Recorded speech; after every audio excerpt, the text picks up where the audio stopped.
ಗೆಲ್ಲೇಬೇಕು ಅಂತ ಹೇಳಿ ತಯಾರಿ ಮಾಡಿಕೊಂಡು ನಾವು ಹೋರಾಟ ಮಾಡ್ತಾ ಇರುವಂತದ್ದು. ಮದಿಯಾ ಈ MLA ಅಂತ ಹೇಳುವಂತದ್ದು, ಮಾರಾದ್ರು ಈ ಮಾರಣ, ಬದಲಾದದ್ದು ಇನ್ನು ಬದಲಾಗಬೇಕು ಅಂತ ಹೇಳುವಂತ ನಿಟ್ಟಿನಲ್ಲಿ ಈ ಸಲದ ಕಾಸರಗೋಡಿನ MLA ಬದಲಾಯಿಸ್ತೇವೆ ಅಂತ ಹೇಳುದು ಜನರ ಮಾತು. ಕಾಸರಗೋಡು ಅಂತ ಹೇಳುವಂತ ಒಂದು ಜಿಲ್ಲೆ ಕೇರಳದಲ್ಲೇ ಅದನ್ನ ನಿರ್ಲಕ್ಷ್ಯ ಮಾಡಿದ್ದಾರೆ. ಯಾವುದೇ ಇಂಡಸ್ಟ್ರಿಯಲ್ ಆಗಿರುವಂತಹ ಒಂದು ಡೆವಲಪ್ಮೆಂಟ್ ಆಗಿರುವಂತ ಇಲ್ಲಿ ಇಲ್ಲ. ಯಾಕೆಂದ್ರೆ ಡೆವಲಪ್ಮೆಂಟ್ ತರಬಹುದು ಅಂತ ಹೇಳಿದ್ರೆ ಒಂದೇ ಒಂದು ಪಕ್ಷ ಭಾರತೀಯ ಜನತಾ ಪಾರ್ಟಿ ಮಾತ್ರ. ಬಿಜೆಪಿ ಅಂತ ಹೇಳಿದ್ರೆ ಹಿಂದೂಗಳ ಪಕ್ಷ ಅಂತ ಅಲ್ಲ. ಆ ಸೊಸೈಟಿನ ಮೇಲೆ ತರಬೇಕು ಅಂತ ಹೇಳಿದ್ರೆ ಎಲ್ಲರೂ ಕೂಡ ನಮಗೆ 100% ನಾವು ಬಿಜೆಪಿ ಇಲ್ಲಿ ಗೆದ್ದೇ ಗೆಲ್ತದೆ. ನೀವು ಸಣ್ಣ ಆಗ್ಬೇಕಲ್ವಾ? ಅದು ಒಂದು ಉತ್ತಮ ಆಹಾರದಿಂದ ಸಣ್ಣ ಆಗ್ಬೇಕಲ್ವಾ? ಪ್ರತಿದಿನ ನಮ್ಮ ಜೀನಿ ಸ್ಲಿಮ್ ನ ಯೂಸ್ ಮಾಡಿ ಯಾವುದೇ ಸೈಡ್ ಎಫೆಕ್ಟ್ ಇಲ್ದಂಗೆ ನೀವು ಸಣ್ಣ ಆಗ್ತೀರಾ. ಕೇರಳ ವಿಧಾನಸಭಾ ಚುನಾವಣಾ ಪೈಕಿ ಹೆಚ್ಚು ಕುತೂಹಲ ಮೂಡಿಸುವಂತಹ ವಿಧಾನಸಭಾ ಕ್ಷೇತ್ರ ಯಾವುದು ಅಂತ ಹೇಳಿದ್ರೆ ಅದು ಕಾಸರಗೋಡು ವಿಧಾನಸಭಾ ಕ್ಷೇತ್ರ. ಹೌದು, ನಮ್ಮೊಂದಿಗೆ ಸದ್ಯ ಕಾಸರಗೋಡು ವಿಧಾನಸಭಾ ಕ್ಷೇತ್ರದ NDA ಅಭ್ಯರ್ಥಿಯಾದಂತಹ ಅಶ್ವಿನಿ ಅವರಿದ್ದಾರೆ. ಅವರು ನಾವು ನೇರವಾಗಿ ಮಾತನಾಡಿಸೋಣ. ಅಶ್ವಿನಿ ಅವರು, ಹೇಗೆ ನಡೀತಿದೆ ಚುನಾವಣೆಯ ಪ್ರಚಾರ? ಯಾವ ರೀತಿಯಾಗಿ ಚುನಾವಣಾ ಪ್ರಚಾರಕ್ಕೆ ತಯಾರಿಗಳನ್ನು ನಡೆಸ್ಕೊಂಡಿದ್ದೀನಿ ಅನ್ನುವಂಥದ್ದು? ಸೂಪರ್ ನಡೀತಾ ಇದೆ. ಚುನಾವಣೆಯ ಪ್ರಚಾರ ಅಂತ ಹೇಳಿದ್ರೆ ಒಂದು ಒಳ್ಳೆ ವಾತಾವರಣದಿಂದ ಪ್ರಚಾರ ನಡೆಸ್ತಾ ಇದೀವಿ. ತಯಾರಿಗಳು ಕೂಡ ಹಾಗೆ, ಯಾಕಂತ ಹೇಳಿದ್ರೆ ಗೆಲ್ಲೇಬೇಕು ಅಂತ ಹೇಳಿದ್ರೆ ತಯಾರಿ ಮಾಡ್ಕೊಂಡು ನಾವು ಹೋರಾಟ ಮಾಡ್ತಾ ಇರುವಂತದ್ದು. ಸೊ ಎಲ್ಲಿ ಹೋದ್ರೂ ಕೂಡ ಒಂದು ಒಳ್ಳೆ ಪಾಸಿಟಿವ್ ರೆಸ್ಪಾನ್ಸ್ ಸಿಗ್ತಾ ಇದೆ. ಕಳೆದ ಎಷ್ಟೋ ವರ್ಷಗಳಿಂದ ಇಲ್ಲಿ ಮುಸ್ಲಿಂ ಲೀಗಿನ MLA ಗೆದ್ದು ಬಂದಿರುವಂತದ್ದು. ಸೊ ಅವ್ರಿಗೆ ಸಾಕಾಯ್ತು. ಅದು ನಮ್ಮ ಒಂದು ಕೇರಳದ ಹೇಳಕ್ಕಿದೆ, ಮದಿಯಾ ಈ MLA ಅಂತ ಹೇಳುವಂತದ್ದು, ಮಾರಾದ್ರು ಈ ಮಾರಣ, ಬದಲಾದದ್ದು ಇನ್ನು ಬದಲಾಗಬೇಕು ಅಂತ ಹೇಳುವಂತ ನಿಟ್ಟಿನಲ್ಲಿ ಈ ಸಲದ ಕಾಸರಗೋಡಿನ MLA ಬದಲಾಯಿಸ್ತೇವೆ ಅಂತ ಹೇಳುದು ಜನರ ಮಾತು. ಓಕೆ, ಹಾಗಿದ್ರೆ ಗೆಲ್ಲುವಂತ ನಿಟ್ಟಿನಲ್ಲಿ ಏನ್ ಸ್ಟ್ರಾಟಜಿನ ಯೂಸ್ ಮಾಡ್ತಾ ಇದ್ದಾರೆ ಅಶ್ವಿನಿ ಅವರು ಅನ್ನುವಂಥದ್ದು? ಮತಯಾಚನೆಗೆ ಹೋಗುವಂತ ಸಂದರ್ಭದಲ್ಲಿ ಅಥವಾ ಮತದಾರರ ಗಮನವನ್ನ ಸೆಳೆಯುವಂತಹ ನಿಟ್ಟಿನಲ್ಲಿ, ಮತವನ್ನ ಸೆಳೆಯುವಂತ ನಿಟ್ಟಿನಲ್ಲಿ ಏನ್ ಸ್ಟ್ರಾಟಜಿ ಯೂಸ್ ಮಾಡ್ತಿದ್ದೀರಿ ಅಂತ?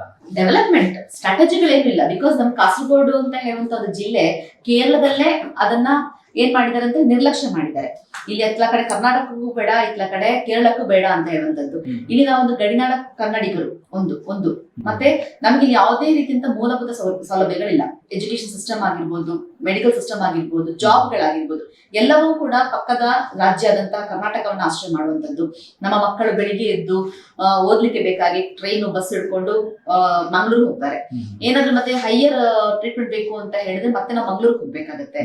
ಅದೆಲ್ಲ ಆಗ್ಲಿ ಓಕೆ, ಮಕ್ಕಳೆಲ್ಲ ಕಲ್ತು ಬಂದು ಏನಾದ್ರು ಕೆಲಸ ಮಾಡೋಣ ಅಂತ ಹೇಳಿದ್ರೆ ಇಲ್ಲಿ IT ಪಾರ್ಕ್ಗಳಿಲ್ಲ. ಯಾವುದೇ ಇಂಡಸ್ಟ್ರಿಯಲ್ ಆಗಿರುವಂತ ಒಂದು ಡೆವಲಪ್ಮೆಂಟ್ ಆಗಿರುವಂತ ಯಾವುದೇ ಸಿಸ್ಟಮ್ ಇಲ್ಲಿ ಇಲ್ಲ. ಸೊ ಇಂಥ ಸಿಸ್ಟಮ್ ಇಲ್ಲದ ಕಾರಣ ಜನರಿಗೆ ಗೊತ್ತಾಗಿದೆ. ಯಾಕೆಂದ್ರೆ ಡೆವಲಪ್ಮೆಂಟ್ ತರಬಹುದು ಅಂತ ಹೇಳಿದ್ರೆ ಒಂದೇ ಒಂದು ಪಕ್ಷ ಭಾರತೀಯ ಜನತಾ ಪಾರ್ಟಿ ಮಾತ್ರ. ಸೊ ಭಾರತೀಯ ಜನತಾ ಪಾರ್ಟಿ ಅಭ್ಯರ್ಥಿಗಳನ್ನ ಗೆಲ್ಲಿಸ್ಕೊಟ್ರೆ ಖಂಡಿತವಾಗ್ಲೂ ನಮ್ಮ ಕಾಸರಗೋಡಿಗೆ ಡೆವಲಪ್ಮೆಂಟ್ ಬರುತ್ತೆ ಅಂತ ಹೇಳುವಂತದ್ದು ಜನರಿಗೆ ಗೊತ್ತಾಗಿರೋ ಕಾರಣ ನಾವು ಆ ಡೆವಲಪ್ಮೆಂಟ್ ಮಾತ್ರ ಮುಂದೆ ಇಟ್ಟುಕೊಂಡು ನಾವು ಚುನಾವಣೆ ಪ್ರಚಾರ ಮಾಡ್ತಾ ಇದೀವಿ. Yes, okay. ಇನ್ನ ಹೇಳಿ ಕೇಳಿ ಕಾಸರಗೋಡು ಅಂತ ಹೇಳಿದ್ರೆ ನೀವು ಆಗ್ಲೇ ಹೇಳಿದ್ರಿ ಮುಸ್ಲಿಂ ಲೀಗು, ಮುಸ್ಲಿಮಿನ ಮತಗಳು ಜಾಸ್ತಿ ಇರುವಂತದ್ದು. ಈಗ ಮುಸ್ಲಿಂ ಮತಗಳನ್ನ ಪಡ್ಕೊಳ್ಳುವಂತಹ ಹಿನ್ನೆಲೆಯಲ್ಲಿ ಯಾವ ರೀತಿಯಾಗಿ ನೀವು ಗ್ರೌಂಡ್ ಲೆವೆಲ್ ಕೆಲಸ ಮಾಡ್ತಾ ಇದೀರಿ ಅನ್ನುವಂಥದ್ದು, ಯಾವ ರೀತಿಯಾಗಿ ಫೀಲ್ಡ್ ಅಲ್ಲಿ ಕೆಲಸ ಮಾಡ್ತಿದ್ರಿ, ಹೇಗೆ ಅದನ್ನ ಯಾವ ರೀತಿಯಾಗಿ ಬ್ಯಾಲೆನ್ಸ್ ಮಾಡ್ತಾ ಇದೀರ ಅನ್ನುವಂಥದ್ದು? ಯಾಕಂತ ಹೇಳಿದ್ರೆ ಬಿಜೆಪಿ ಅಂತ ಹೇಳುವಾಗ ಹಿಂದೂಗಳ ಪಕ್ಷ ಅಥವಾ ಹಿಂದುತ್ವವನ್ನ ಮುಂದಿಟ್ಕೊಂಡು ನೀವು ಪ್ರಚಾರಕ್ಕೆ ಹೋಗುವಂತದ್ದು, ಅಥವಾ ಚುನಾವಣೆ ಸಂದರ್ಭದಲ್ಲಾಗ್ಬೋದು, ಈ ಹಿಂದೆನೂ ಆಗ್ಬೋದು, ಅಥವಾ ಮುಸ್ಲಿಂ ಮತಗಳನ್ನ ಬೇಟೆಯಾಡುವಂತಹ ಹಿನ್ನೆಲೆಯಲ್ಲಿ ಹಿಂಗೆ ಅದನ್ನ ಬ್ಯಾಲೆನ್ಸ್ ಮಾಡ್ತಾ ಇದ್ರಿ, ಹೇಗೆ ಅನ್ನೋದು? ಒಂದು ಕರೆಕ್ಷನ್ ಮಾಡ್ಬಿಡ್ತೀನಿ ನಾನು. ಬಿಜೆಪಿ ಅಂತ ಹೇಳಿದ್ರೆ ಹಿಂದೂಗಳ ಪಕ್ಷ ಅಂತ ಅಲ್ಲ. ಬಿಜೆಪಿ ಅಂತ ಹೇಳಿದ್ರೆ ಡೆವಲಪ್ಮೆಂಟ್ ಮಾಡ್ತಾರಂತ ಪಕ್ಷ, ಎಲ್ಲರಿಗೋಸ್ಕರ. ನರೇಂದ್ರ ಮೋದಿಜಿಯವರು ಕಳೆದ 11 ವರ್ಷದಿಂದ ಡೆವಲಪ್ಮೆಂಟ್ ತಂದಿದ್ದಾರೆ ಎಲ್ಲರಿಗೋಸ್ಕರ. ಅದರಲ್ಲಿ ಯಾವುದೇ ರೀತಿಯಿಂದ ಭೇದ ಭಾವ ಮಾಡ್ಲಿಲ್ಲ, ಹಿಂದೂ, ಕ್ರಿಶ್ಚಿಯನ್, ಮುಸ್ಲಿಂ ಅಂತ ಹೇಳ್ಬಿಟ್ಟು ಒಂದೇ ರೀತಿಯಲ್ಲಿ ಡೆವಲಪ್ಮೆಂಟ್ ಮಾಡ್ತಾ ಇದ್ದಾರೆ. ಅದೇ ಮಂತ್ರವನ್ನ ನಾನು ಇಟ್ಕೊಂಡಿರುವಂತದ್ದು. ಸೊ ನಾನು ಕೂಡ ಡೆವಲಪ್ಮೆಂಟ್ ಎಲ್ಲರಿಗೋಸ್ಕರ ಮಾಡ್ತಾ ಇರೋದು, ಕಾಸರಗೋಡ ಪ್ರತಿಯೊಂದು ಜನತೆಗೋಸ್ಕರ ಕೂಡ. ಸೊ ಅದರಲ್ಲಿ ಯಾವುದೇ ರೀತಿಯ ಭೇದ ಭಾವ ಇಲ್ಲ. ನಾನು ಜಿಲ್ಲಾಧ್ಯಕ್ಷ ಆದ ನಂತರ ನಾನು ಮುಸ್ಲಿಮ್ಸ್ನವರ ಮನೆಗೆ ಹೋಗ್ತೇನೆ, ಕ್ರಿಶ್ಚಿಯನ್ಸ್ನವರ ಮನೆಗೆ ಹೋಗ್ತೇನೆ, ಅವ್ರ ಹತ್ರ ಏನು ಅವರ ಕಷ್ಟ ಸುಖಗಳನ್ನ ಹಂಚ್ಕೊಳ್ತೇನೆ. ಯಾಕೆಂತ ಹೇಳಿದ್ರೆ ನಾವು ಒಂದು ಸೊಸೈಟಿನ ಮೇಲೆ ತರಬೇಕು ಅಂತ ಹೇಳಿದ್ರೆ ಎಲ್ಲರೂ ಕೂಡ ನಮಗೆ ಬೇಕು. ಸೊ ಅವರನ್ನ ಎಲ್ಲರನ್ನ ಒಟ್ಟಿಗೆ ಕರ್ಕೊಂಡು ಹೋಗ್ಬೇಕು. ಹಾಗೆ ಇದ್ರೆ ಮಾತ್ರ ನಮ್ಮ ಸೊಸೈಟಿ ಒಂದು ಡೆವಲಪ್ಮೆಂಟ್ ಆಗೋ ಸಾಧ್ಯತೆ ಇರುವಂತದ್ದು. ಸೊ ಇದನ್ನ ನಾವು ಚುನಾವಣೆಯಲ್ಲಿ ಕೂಡ ಪ್ರಚಾರ ಮಾಡುವಂತದ್ದು. ಅದೇ ರೀತಿ ಡೆವಲಪ್ಮೆಂಟ್ ನನ್ನ ಒಂದು ಮೂಲ ಮಂತ್ರ ಅಂತ ಹೇಳಿದ್ರೆ ಡೆವಲಪ್ಮೆಂಟ್. ಕಳೆದ 11 ವರ್ಷದಿಂದ ನರೇಂದ್ರ ಮೋದಿಜಿ ಅವರು ತಂದಿರುವಂತಹ ಡೆವಲಪ್ಮೆಂಟ್. ಕೇರಳದಲ್ಲಿ ಒಂದೇ ಒಂದು ಬಿಜೆಪಿ MLA ಇಲ್ಲದಿದ್ರು ಕೂಡ ಇಷ್ಟು ದೊಡ್ಡವಾದಂತಹ ವಿಶಾಲವಾದಂತಹ ನ್ಯಾಷನಲ್ ಹೈವೇ, ನೀವೀಗ ಬಂದಿದ್ದರಿಂದ ಬ್ಯಾಂಗ್ಳೂರಿಂದ ಅಲ್ಲ, ನಿಮ್ಮಲ್ಲೂ ಕೂಡ ಇಲ್ಲ ಈ ನ್ಯಾಷನಲ್ ಹೈವೇ. ಬಿಕಾಸ್ ನಾನು ಕೂಡ ಬೆಂಗಳೂರಿನವಳು. ಇಂಥ ಒಳ್ಳೆ ನ್ಯಾಷನಲ್ ಹೈವೇ, ರೈಲ್ವೆ ಸ್ಟೇಷನ್ ಗಳು ನೋಡಿದ್ರೆ ಅಷ್ಟು ಚೆನ್ನಾಗಿ ಅಪ್ಗ್ರೇಡೇಷನ್ ಆಗಿದೆ. ಈ ರೈಲ್ವೆ ಸ್ಟೇಷನ್ ನಿಮ್ಮ ಬೆಂಗಳೂರಿನ ಯಶವಂತಪುರ ಕೂಡ ಇಲ್ಲ. ನಾನು ಅಲ್ಲಿಂದಲೇ ಬರುದು. ಬಟ್ ಅಷ್ಟು ಚೆನ್ನಾಗಿ ಡೆವಲಪ್ಮೆಂಟ್ ಆಗಿದೆ. ಒಂದೇ ಭಾರತ್ ಟ್ರೈನ್ ಗಳಿದೆ, ಅಮೃತ್ ಭಾರತ್ ಗಳಿದೆ. ಸೊ ಇಂಥ ಡೆವಲಪ್ಮೆಂಟ್ ಕೊಟ್ಟಿದ್ದಾರೆ ಅಂತ ಹೇಳಿದ್ರೆ ಒಂದು ಪಕ್ಷ, ಒಂದು ಬಿಜೆಪಿ MLA ಕಾಸರಗೋಡಿನಲ್ಲಿ ಬಂದ್ರೆ ಕಾಸರಗೋಡಿನ ಒಂದು ಮುಖ ಉಂಟಲ್ಲ, ಖಂಡಿತವಾಗ್ಲೂ ಬದಲಾವಣೆ ಆಗ್ತದೆ. ಓಕೆ, ಕಾಸರಗೋಡಿನ ಮತದಾರರು ಈ ಬಾರಿ ಅಶ್ವಿನಿ ಅವರ ಕೈ ಹಿಡಿತಾರೆ ಅಂತ ಅನ್ಸತ್ತಾ? ಎಷ್ಟು ಕಾನ್ಫಿಡೆನ್ಸ್ ಇದೆ ಅನ್ನುವಂಥದ್ದು ಅಶ್ವಿನಿ ಅವರಿಗೆ? 100% ನನಗೆ ಕಾನ್ಫಿಡೆನ್ಸ್ ಇದೆ. ಬಿಕಾಸ್ ಯಾಕಂತ ಹೇಳಿದ್ರೆ ಅಶ್ವಿನಿ ಪ್ರತಿಯೊಬ್ಬರ ಮನೆಯಲ್ಲೂ ಮನಗಳಲ್ಲೂ ಮನೆ ಮಾಡಿ ಆಗಿದೆ. ಎಲ್ಲರಿಗೂ ಕೂಡ ಅಶ್ವಿನಿ ಯಾರಂತ ಹೇಳುವಂಥದ್ದು ಗೊತ್ತಿದೆ. ನಾನು ಯಾವ ರೀತಿ ಕೆಲಸ ಮಾಡ್ತಾ ಇದ್ದೀನಿ ಅಂತ ಹೇಳುವಂಥದ್ದು ಅವ್ರಿಗೆ ಗೊತ್ತಿರುವಂಥದ್ದು. ಸೊ ಅವರ ಮಕ್ಕಳ ಕಷ್ಟ, ತಾಯಂದಿರ ಮಕ್ಕಳ ಕಷ್ಟ ನನಗೆ ಗೊತ್ತಿರುವಂಥದ್ದು. ಯಾಕಂದ್ರೆ ನಾನು ಒಂದು ತಾಯಿ ಆದ ಕಾರಣ ತಾಯಂದಿರಿಗೆ ಅವರ ಮಕ್ಕಳನ್ನ ಇಷ್ಟು ದೂರ ಎಂತ ಕಾಲೇಜಿಗೆ ಕಳಿಸಿ ಅವ್ರು ಬರುವಂತದಕ್ಕೆ ವೇಟ್ ಮಾಡುವಂಥದ್ದು ಏನಿದೆ ಅದು ಒಂದು ಸೆಂಟಿಮೆಂಟ್ ಇದೆಯಲ್ಲ, ನನಗೂ ಕೂಡ ಅರ್ಥ ಆಗಿರೋ ಕಾರಣ ಅವರಿಗೆ ಚೆನ್ನಾಗಿ ಗೊತ್ತಿದೆ ತಾಯಂದಿರಿಗೆ ಅಶ್ವಿನಿಯನ್ನ ಗೆಲ್ಸಿಕೊಟ್ರೆ ಖಂಡಿತವಾಗ್ಲೂ ಅವರ ಮನದ ಮಾತನ್ನ ನನ್ನ ಹತ್ರ ಹಂಚ್ಕೊಳ್ಬೋದು. ನಾನು ಯಾವಾಗ್ಲೂ ಕೂಡ ಅವರಿಗೋಸ್ಕರ ನನ್ನ ಬಾಗಿಲು ಓಪನ್ ಇರುತ್ತೆ. Yes okay.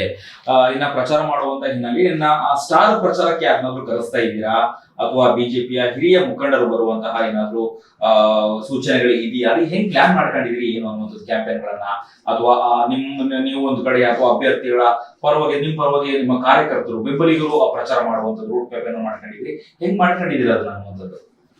ನಾವು ಈಗಾಗಲೇ ಪ್ರಚಾರ ಸ್ಟಾರ್ಟ್ ಮಾಡಿ ಒಳ್ಳೆ ರೀತಿಯಲ್ಲಿ ನಡೀತಾ ಇದೆ. ಫಸ್ಟಿಗೆ ನಾನು ನಾಮಿನೇಷನ್ ಕೊಡುವಾಗ ನಮ್ಮ ಫಿಲ್ಮ್ ಆಕ್ಟ್ರೆಸ್ ಹರ್ಷಿಕಾ ಪೂಂಜನ್ ಅವ್ರು ಬಂದಿದ್ರು. ಅದಾದ ಹರ್ಷಿಕಾ ಪುನಚ್ಚ ಅದಾದ ನಂತರ ರ್ಯಾಲಿಗೆ ತೇಜಸ್ವಿ ಸೂರ್ಯನ್ ಅವ್ರು ಬಂದಿದ್ರು. ಸೊ ಹೀಗೆ ಸುರೇಶ್ ಗೋಪಿನವರು ವಾಲ್ ಪೇಂಟಿಂಗ್ ಬಂದಿದ್ರು. ಈಗ ನಾಳೆ ಕೂಡ ಬರ್ತಾ ಇದ್ದಾರೆ ಸುರೇಶ್ ಗೋಪಿ ಅವರು. ಹೀಗೆ ಒಬ್ಬೊಬ್ರು ಒಂದೊಂದು ಲೀಡರ್ಸ್ ಗಳು ಬರ್ತಾ ಇದ್ದಾರೆ. ಸೊ ನ್ಯಾಷನಲ್ ಸೆಂಟ್ರಲ್ ಇಂದ ಯಾರಾದ್ರೂ ಒಬ್ರು ಬರ್ತಾರೆ ಅಂತ ಹೇಳೋ ಅಪೇಕ್ಷೆ ಇದೆ. ಸೊ ಅದು ಲಾಸ್ಟ್ ಮೂಮೆಂಟ್ ಅಲ್ಲಿ ಯಾರಾದ್ರೂ ಒಬ್ರು ಬರ್ಬೋದು. ಸೊ ಅದರೊಟ್ಟಿಗೆ ನಮ್ಮ ಕಾರ್ಯಕರ್ತರು ಕೂಡ ಒಂದು ಒಳ್ಳೆ ರೀತಿಯ ರೋಡ್ ಮ್ಯಾಪ್ ಹಾಕೊಂಡು ಅವರು ಕೂಡ ಕೆಲಸ ಕಾರ್ಯಗಳನ್ನ ಮಾಡ್ತಾ ಇದ್ದಾರೆ. ಇವತ್ತು ನಾನು ಇಷ್ಟು ಚೆನ್ನಾಗಿ ಇಷ್ಟು ಎನರ್ಜೆಟಿಕ್ ಆಗಿ ನಾನು ಓಡಾಟ ಮಾಡ್ತಾ ಇದ್ದೀನಿ ಅಂತ ಹೇಳಿದ್ರೆ ಅದಕ್ಕೆ ನನ್ನ ಕಾರ್ಯಕರ್ತರೇ ಕಾರಣ. ಬಿಕಾಸ್ ಅವ್ರು ಕೊಡುವಂತ ಬೂಸ್ಟ್ ನನ್ನ ಎನರ್ಜಿ.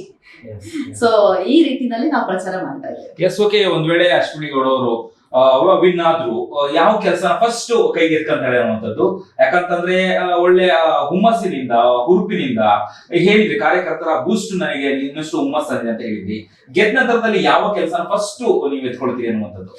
ಈ ಕ್ಷೇತ್ರದ ಅಭಿವೃದ್ಧಿಯ ಹಿನ್ನೆಲೆಯಲ್ಲಿ ಕ್ಷೇತ್ರದ ಅಭಿವೃದ್ಧಿ ಮಾಡ್ಬೇಕು ಅನ್ನುವಂಥ ಯೋಚನೆಯಲ್ಲಿ ಯಾವ ಕೆಲಸ ಫಸ್ಟ್ ಮಾಡಬಹುದು, ಮಾಡ್ಲಿಕ್ಕೆ ಏನಾದ್ರು ಪ್ಲಾನ್ ಮಾಡ್ಕೊಂಡಿದ್ರೆ ಯೋಚನೆ ಮಾಡಿದ್ರ?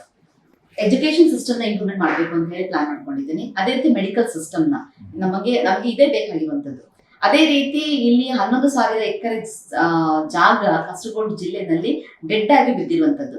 ಸೊ ಅದನ್ನ ಉಪಯೋಗ ಮಾಡಿಕೊಂಡು ಇಂಡಸ್ಟ್ರಿಯಲ್ ಪಾರ್ಕ್ ಗಳನ್ನ ಮಾಡಿ ಜಾಬ್ ಗಳನ್ನ ಇಲ್ಲೇ ಮಾಡ್ಬೇಕು ಅಂತ ಹೇಳುವಂತದ್ದು ನನ್ನ ಉದ್ದೇಶ. Yes okay. ಕೊನೆಯದಾಗಿ ಕಾಸರಗೋಡು ವಿಧಾನಸಭಾ ಕ್ಷೇತ್ರದ ಮತದಾರರಿಗೆ ನೀವು ಈ ಮೂಲಕ ನೀವೇನ್ ಹೇಳಲಿಕ್ಕೆ ಬಯಸ್ತೀರಿ ಅನ್ನುವಂಥದ್ದು? ಒಂದು ಕಡೆ ಮತಯಾಚನೆ ಆಗ್ತಾ ಇದೆ, ಇನ್ನೊಂದು ಕಡೆ ನೀವು ಕೂಡ ಕ್ಯಾಂಪೇನಿಗೆ ಹೋಗ್ತಾ ಇದ್ದೀರಿ, ಮನೆ ಭೇಟಿ ಕೂಡ ಮಾಡ್ತಿರುವಂತದ್ದು. ಕರ್ನಾಟಕ ಟಿವಿ ಮೂಲಕ ನೀವೇನ್ ಹೇಳಿ ಬಯಸ್ತೀರಿ? ಎಲ್ಲ ನನ್ನ ಮತದಾರ ಬಾಂಧವರಲ್ಲಿ ಒಂದು ವಿನಂತಿ ಅಂತ ಹೇಳಿದ್ರೆ, ನಾವು ಕಾಸರಗೋಡಿನಲ್ಲಿ ಎಷ್ಟೋ ವರ್ಷಗಳಿಂದ ಜೀವನ ಮಾಡ್ತಾ ಇದ್ದೀವಿ. ಯಾವುದೇ ರೀತಿಯಿಂದ ಮೂಲಭೂತ ಸೌಕರ್ಯಗಳು ಇಲ್ಲ. ಸೊ ನಮಗೆ ಒಂದು ಒಳ್ಳೆಯ ಪಕ್ಷದ ಅಭ್ಯರ್ಥಿ ಗೆದ್ದು ಬಂದ್ರೆ, ಅಂದ್ರೆ ಭಾರತೀಯ ಜನತಾ ಪಾರ್ಟಿಯ ಪಕ್ಷ ಗೆದ್ದು ಬಂದ್ರೆ ಖಂಡಿತವಾಗ್ಲೂ ಇಲ್ಲಿ ಡೆವಲಪ್ಮೆಂಟ್ ನೋಡ್ಲಿಕ್ಕೆ ಸಾಧ್ಯ ಇದೆ. ಹಾಗಾಗಿ ಡೆವಲಪ್ಮೆಂಟ್ಗೋಸ್ಕರ ಪ್ರತಿಯೊಬ್ಬರು ಕೂಡ ಈ ಸಲ ಭಾರತೀಯ ಜನತಾ ಪಾರ್ಟಿಯ ND ಅಭ್ಯರ್ಥಿ ಆಗಿರುವಂತಹ ನನಗೆ ತಾವರೆ ಚಿಹ್ನೆಗೆ ಮತ ಕೊಟ್ಟು ನನಗೆ ಗೆಲ್ಲಿಸ್ಕೊಡ್ಬೇಕು ಅಂತ ನಾನು ಕೇಳ್ಕೊಳ್ತಾ ಇದ್ದೀನಿ. ಅದರೊಟ್ಟಿಗೆ ಮತದಾರರು, ಕಾಸರಗೋಡಿನ ಮತದಾರರು ಹೊರಗಡೆ ಇದ್ದಾರೆ, ಬ್ಯಾಂಗ್ಳೂರು, ಮೈಸೂರು, ಡೆಲ್ಲಿ, ಬಾಂಬೆ ಅಂತ ಹೇಳಿ ಹೊರಗಡೆ ಇದ್ದಾರೆ. ಸೊ ದಯವಿಟ್ಟು ನಾವು ಯಾಕೆ ಹೋಗಿ ವೋಟ್ ಮಾಡ್ಬೇಕು, ಗೆಲ್ಲುದಿಲ್ಲ ಅಂತ ಹೇಳುವಂತದ್ದು ಒಂದು ಚಿಂತೆಯಲ್ಲಿ ಇರ್ತಾರೆ. ಸೊ ಖಂಡಿತವಾಗ್ಲೂ ಮತದಾರರೇ, ಈ ಸಲ ನಮಗೆ 100% ನಾವು ಬಿಜೆಪಿ ಇಲ್ಲಿ ಗೆದ್ದೇ ಗೆಲ್ತದೆ. ಆದ್ರೆ ಆ ಒಂದು ಗೆಲುವಿನಲ್ಲಿ ನಿಮ್ಮದು ಕೂಡ ಭಾಗವಹಿಸುವಿಕೆ ತುಂಬಾ ಅಗತ್ಯ ಇರೋದ ಕಾರಣ ನೀವೆಲ್ಲರೂ ಕೂಡ ಮತದಾನ ಮಾಡ್ಬೇಕು, ಬರ್ಬೇಕು ಅಂತ ಕೇಳ್ಕೊಳ್ತಾ ಇದ್ದೀನಿ. ಧನ್ಯವಾದಗಳು ಮೇಡಮ್, ಥ್ಯಾಂಕ್ ಯು. ಇದಿಷ್ಟು ಕಾಸರಗೋಡು ವಿಧಾನಸಭಾ ಕ್ಷೇತ್ರದ NDA ಅಭ್ಯರ್ಥಿಯಾದಂತಹ ಅಶ್ವಿನಿ ಅವರ ಮಾತುಗಳಾಗಿತ್ತು. ಕ್ಯಾಮರಾ ಪರ್ಸನ್ ಕೀರ್ತನ್ ಜೊತೆ ಅಭಿಜಿತ್ ಗಣೇಶ್, ಕರ್ನಾಟಕ ಟಿವಿ, ಕೇರಳ. ನೀವು ಸಣ್ಣ ಆಗ್ಬೇಕಲ್ವಾ? ಅದು ಒಂದು ಉತ್ತಮ ಆಹಾರದಿಂದ ಸಣ್ಣ ಆಗ್ಬೇಕಲ್ವಾ? ಪ್ರತಿದಿನ ನಮ್ಮ ಜೀನಿ ಸ್ಲಿಮ್ ನ ಯೂಸ್ ಮಾಡಿ ಯಾವುದೇ ಸೈಡ್ ಎಫೆಕ್ಟ್ ಇಲ್ದಂಗೆ ನೀವು ಸಣ್ಣ ಆಗ್ತೀರಾ.